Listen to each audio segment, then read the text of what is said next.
থেকে আপনাদের সবাইকে জানাচ্ছি স্বাগতম। I am Joya Akter, practitioner lawyer from Dhaka জজ কোর্ট, ট্রেনার অফ দ্য লটি স্কুল। বেসিক্যালি আমরা আমাদের এই চ্যানেলে বার কাউন্সিল এবং জুডিশিয়ারি প্রিপারেশন সম্বন্ধে আলোচনা করব। এছাড়াও যেই লগুলো অর্থাৎ যেই লয়ের সাবজেক্টগুলো আপনাদের প্র্যাকটিসের জন্য মোস্ট ইম্পর্টেন্ট সেই সম্পর্কে আমরা এখানে আলোচনা করব। আশা করি আমাদের এই চ্যানেলের সাথে আপনারা অ্যাটাচ থাকবেন এবং উপকার হবে আপনাদের জুডিশিয়ারি এবং বার কাউন্সিলের প্রিপারেশন নেওয়ার জন্য। কথা না বাড়িয়ে আমরা আমাদের আজকের সেশন শুরু করি। শুরুতেই আমরা একটা ছোট সাবজেক্ট নিয়ে আলোচনা করব। আমাদের আজকের সাবজেক্ট হচ্ছে লিমিটেশন অ্যাক্ট 1908 অর্থাৎ তামাদি আইন 1908 সাল। এটি প্রকাশ পায় 1908 সালের 7ই আগস্ট এবং কার্যকর হয় 1 জানুয়ারি 1909 সাল। এটা হচ্ছে 5 নাম্বার আইন।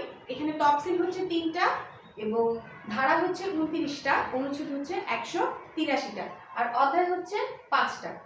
এখানে এখন এতক্ষণ আমি যতগুলো ইনফরমেশন দিলাম এই সবগুলোই আপনাদের প্রিলিতে most important, both of the judiciary and bar council. এটাকে বলা হয় পদ্ধতিগত আইন। ওকে, পদ্ধতিগত আইন কেন বলা হয়? কেননা এটা মামলা, আপিল এবং দরখাস্ত দায়ের করার নির্ধারিত সময়সীমা এটাতে উল্লেখ আছে। বিলম্ব মওকুফ সম্বন্ধে আলোচনা করা হয়েছে। এছাড়াও প্রতারণার কার্যক্রম বন্ধ করা বা প্রতারণা কার্যক্রমের পরবর্তী কি স্টেপ গ্রহণ করা হবে সেটা সম্বন্ধে আলোচনা করা হয়েছে এবং অর্জনকারী প্রেসক্রিপশন এবং বিলোপকারী প্রেসক্রিপশন সম্বন্ধে আলোচনা করা হয়েছে, যা আমরা একটা একটা সেকশন ওয়াইজ আমরা জানতে পারবো। এখানে 29টা ধারা আছে। সবগুলো ধারা আমাদের জন্য দরকার নেই। যেই ধারাগুলো আমাদের জুডিশিয়ারি, বার কাউন্সিল এবং প্র্যাকটিসের জন্য মোস্ট ইম্পর্টেন্ট শুধুমাত্র সেই ধারাগুলো আমরা পড়ব। তবে যতটুকু পড়ব আমরা একদম খুঁটে খুঁটে লাইন বাই লাইন পড়ব, যাতে আমরা ফুললি নিজেদেরকে প্রিপেয়ার করতে পারি, both of the judiciary, bar council and practice of law. Okay, ফার্স্টে আসছে সেকশন 3। সেকশন 3 তে বলা হয়েছে মামলা, আপিল, দরখাস্ত দায়ের করা নির্ধারিত সময়ের মধ্যে যদি কোনো ব্যক্তি তা না করে তাহলে সেক্ষেত্রে বিবাদে যদি কোনো প্রশ্ন নাও তুলে তবে আদালত তা খারিজ করে দেবে। অর্থাৎ যেই সময়ের মধ্যে আপনার মামলা বা দরখাস্ত দায়ের করার সময়সীমা তামাদিতে উল্লেখ করা আছে সেই সময়ের মধ্যে যদি আপনি তা না করেন তাহলে সেক্ষেত্রে আদালত তা খারিজ করে দিবে। এখানে একটা মোস্ট ইম্পর্টেন্ট কোশ্চেন প্রায়ই আমরা প্রিলিতে দেখি, সেখানে হচ্ছে যে 3 ধারার বিষয়বস্তু কয়টা, অর্থাৎ তামাদি আইনের 3 ধারার বিষয়বস্তু কয়টা? 3 ধারার বিষয়বস্তু হচ্ছে 3টা। নাম্বার 1 মামলা, 2 আপিল, 3 হচ্ছে দরখাস্ত। ওকে, সেকশন 4 এ বলা হচ্ছে যেদিন মামলা, আপিল বা দরখাস্ত দায়ের করার তামাদি সীমা শেষ হবে সেদিন যদি কোর্ট বন্ধ থাকে তখন আপনি কি করবেন? সেক্ষেত্রে আপনি কোর্ট যেদিন খুলবে পুনরায় সেদিন আপনি আবার নতুন করে মামলা বা দরখাস্ত দায়ের করতে পারবেন। অর্থাৎ আপনার তামাদি মেয়াদ শেষ হবার দিন যদি কোর্ট বন্ধ থাকে তাহলে সেক্ষেত্রে আপনি যেদিন পুনরায় নতুন করে কোর্ট খুলবে সেদিন থেকে আপনি তা নতুন করে দায়ের করতে পারবেন।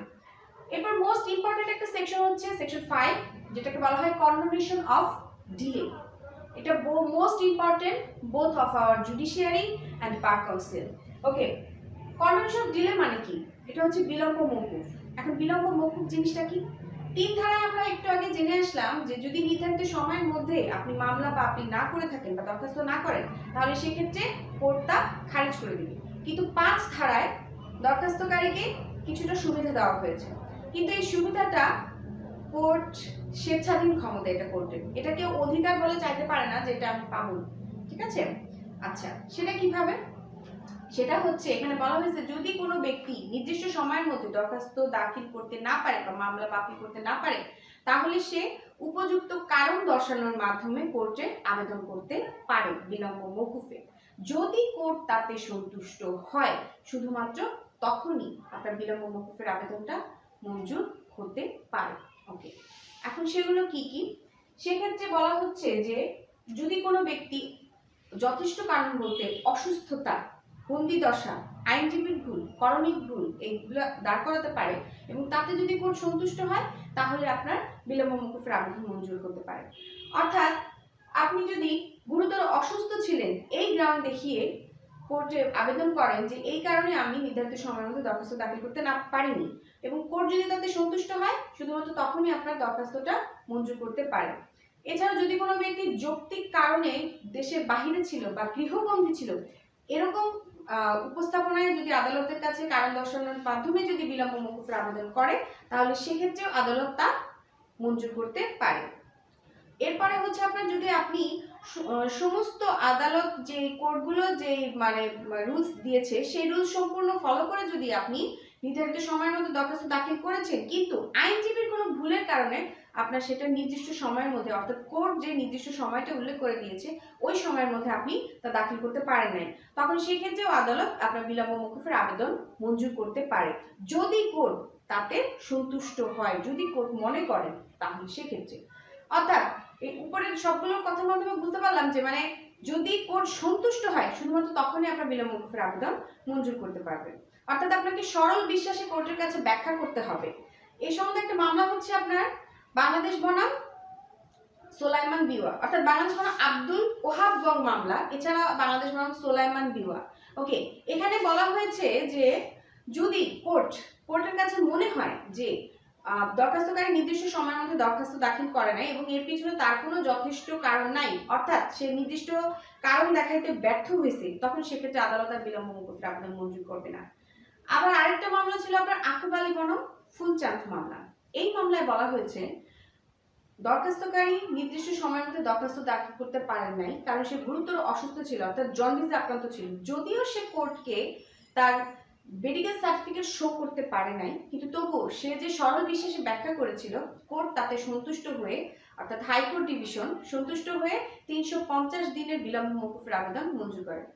অর্থাৎ আমরা বুঝতে পারলাম যে বিলম্ব মওকুফের আবেদন মঞ্জুর করা সম্পূর্ণ আদালতের একটা ডিসক্রিশনারি পাওয়ার, অর্থাৎ এটা আদালতের স্বেচ্ছাধীন ক্ষমতা। যদি আদালত আপনার যথেষ্ট কারণের উপর সন্তুষ্ট হয় শুধুমাত্র তখনই আপনার বিলম্ব মওকুফের আবেদন মঞ্জুর করবে, আদারওয়াইজ নট। ওকে, এবং এটা মূল মামলা অর্থাৎ সত্য ঘোষণার মামলার ক্ষেত্রে প্রযোজ্য না। তাহলে এটা কোন কোন মামলার ক্ষেত্রে প্রযোজ্য? প্রশ্ন আসতেই পারে যে 5 ধারা যদি মূল মামলা বা সত্য ঘোষণার ক্ষেত্রে প্রযোজ্য না হয় তাহলে এটা কোন কোন ক্ষেত্রে প্রযোজ্য? এটা হচ্ছে আপনার 5টি ক্ষেত্রে প্রযোজ্য। 5টি ক্ষেত্রে কি কি? Appeal, review, revision, leave to appeal, অন্য যে ক্ষেত্রে 5 ধারা প্রযোজ্য। অর্থাৎ 5 ধারা কয়টি ক্ষেত্রে প্রযোজ্য? 5টি ক্ষেত্রে প্রযোজ্য। Appeal, review, revision, leave to appeal এবং অন্য যে ক্ষেত্রে 5 ধারা প্রযোজ্য। এরপর আসি সেকশন 6। সেকশন 6 বলা হচ্ছে লিগ্যাল ডিসএবিলিটি। লিগ্যাল ডিসএবিলিটি অর্থাৎ আইনগত অক্ষমতা। আমরা 3 ধারা জেনে আসলাম যে নির্ধারিত সময়ের মধ্যে যদি কেউ দরখাস্ত দাখিল না করে তাহলে আদালত সেটা খারিজ করে দেয়, কিন্তু 6 ধারাটা হচ্ছে ব্যতিক্রম। ব্যতিক্রম কি জিনিস? সেটা হচ্ছে আপনার যদি কোনো ব্যক্তি আইনগত অক্ষমতার মধ্যে থাকে তাহলে সেক্ষেত্রে ওই আইনগত অক্ষমতার অবসান না ঘটা পর্যন্ত তার উপর তামাদি মেয়াদ গণনা শুরু হবে না। অর্থাৎ যেদিন থেকে তার উপর তামাদি মেয়াদ মানে আইনগত অক্ষমতার অবসান ঘটবে সেদিন থেকে তার উপর তামাদি মেয়াদ গণনা আরম্ভ হবে। এখন আইনগত অক্ষমতা বলতে কোন কোন জিনিস বুঝিয়েছে? আইনগত অক্ষমতা বলতে 3টা জিনিসকে বোঝায়। একটা হচ্ছে মাইনরিটি, একটা হচ্ছে ইনসেনিটি এন্ড থার্ড ওয়ান হচ্ছে আইডিসি। অর্থাৎ যদি কোনো ব্যক্তি নাবালক, জড়বুদ্ধি সম্পন্ন এবং উন্মাদ থাকে তাহলে সেই ক্ষেত্রে তামাদি মেয়াদ গণনা তার উপর বন্ধ থাকবে। আরো বলছেন সেকশন 6 এ বলা হয়েছে লিগ্যাল ডিসএবিলিটি।